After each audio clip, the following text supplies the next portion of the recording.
અમરેલીના સાંસદે દરેક તાલુકે લોક પ્રશ્નો સાંભળવાની કરી છે શરૂઆત। આજે સાવરકુંડલા શહેર અને ગ્રામ્ય વિસ્તારના પ્રશ્નો અટલ ધારા કાર્યાલયથી સાંભળ્યા હતા। ખાસ કરીને નેશનલ હાઈવે, રેલવે તેમજ શહેરી રોડ રસ્તા તેમજ ગ્રામ્ય વિસ્તારના પશુ દવાખાના અંગેના પ્રશ્નો રજૂ થયા છે। ઘણા વર્ષથી શહેરમાં ગુજરાત હાઉસિંગ બોર્ડના દસ્તાવેજનો કઠિન પ્રશ્નો ઉકેલવાની ખાતરી આપી છે। કેટલાક પ્રશ્નો સ્થળ ઉપર જ ફોન કરીને નિકાલ કરવામાં આવ્યા હતા। વિકાસની વણથંભી કરોડો રૂપિયાના ખર્ચી થઈ રહેલા આ યાત્રામાં હજુ પણ અનેક પ્રશ્નો ઉકેલવા માંગે છે તે હકીકત છે।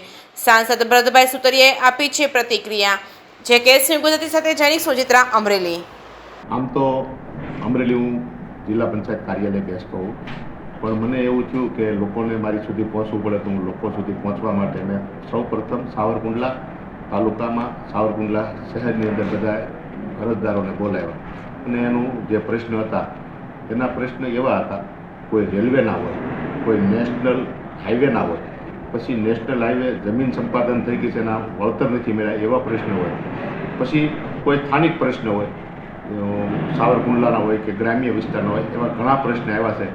ઘણા પ્રશ્ન ફોન ઉપર પણ નિકાલ કરી નાખ્યો છે અને ઘણા પ્રશ્ન મારી પાસે આવ્યા છે તો 2 દિવસની અંદર હું એનો પણ નિકાલ કરી નાખી। પ્રશ્ન જે આવ્યા છે એ તમામ કામ ઉકલી જાય એવા આવ્યા છે, એટલે એમાં હું અને મહેશભાઈ ધારાસભ્ય બે બેસી અને અધિકારીને બોલાવીને તમામ પ્રશ્નોનું નિરાકરણ અમે લાવવાનું છે। કયા કયા તાલુકામાં કઈ રીતે?